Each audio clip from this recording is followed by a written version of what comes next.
আয়ারল্যান্ডের কাউন্টি গলয়ের ছোট্ট শহর টুয়াম, যেখানে একটি মাতৃসদনের পাশে শিশুদের খেলার মাঠের নিচে চাপা পড়ে আছে এক নিষ্ঠুর ইতিহাস।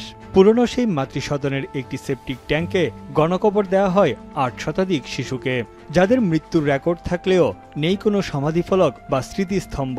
কালের পরিক্রমায় এমন মর্মান্তিক ঘটনা এত বছর চাপা পড়েছিল। 2014 সালে ইতিহাসবিদ ক্যাথরিন কর্লেস প্রথমবারের মতো এই গণকবরের অস্তিত্ব জনসম্মুখে আনেন। তার গবেষণায় ধীরে ধীরে উঠে আসে শত শত নিখোঁজ শিশুর গোপনে কবর দেওয়ার ভয়াবহ চিত্র। 70-এর দশকে মাতৃসদনটি ভেঙে ফেলার পর একটি স্ল্যাবের নিচে খোলা গর্তে অসংখ্য হাড় পাওয়া যায়। প্রথমে ধারণা ছিল এসব মরদেহ 1840 সালের দুর্ভিক্ষে মৃতদের দেহাবশেষ। পরে পুরনো কাগজপত্র ঘেঁটে আবিষ্কার করেন 796 শিশুর মৃত্যুর নথি। যদিও এসব শিশুকে সমাহিত করার কোনো রেকর্ড নেই। এরপরই সন্ধান মেলে সেপটিক ট্যাঙ্কের নিচে গণকবরের। 2017 সালে আইরিশ সরকারও প্রাথমিক খননে মানুষের দেহাবশেষ সন্ধানের বিষয়টি নিশ্চিত হয়।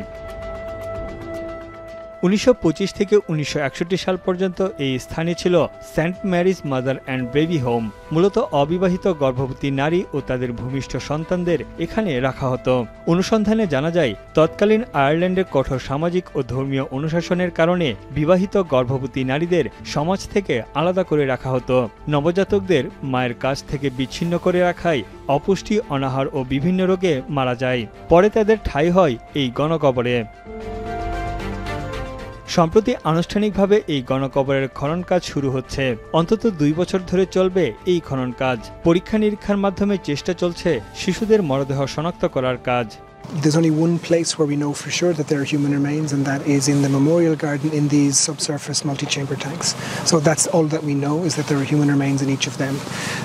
We then have to forensically excavate the entire rest of the site.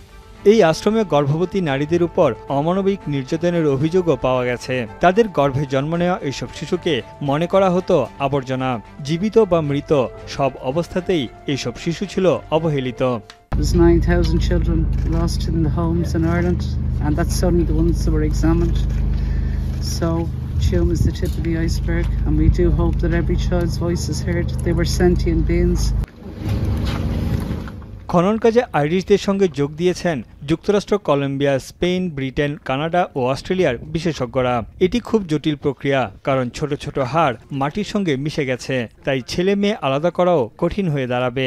The very first steps that we will have to do is to try and reassociate those remains into single individuals, and through that process then try and establish a DNA profile.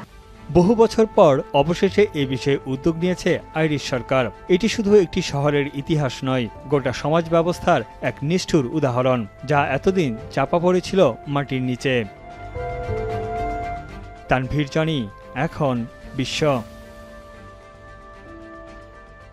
Shea butter O vitamin E সমৃদ্ধ lily হালাল beauty soap, তারুণ্যময় উজ্জ্বল ত্বকের জন্য।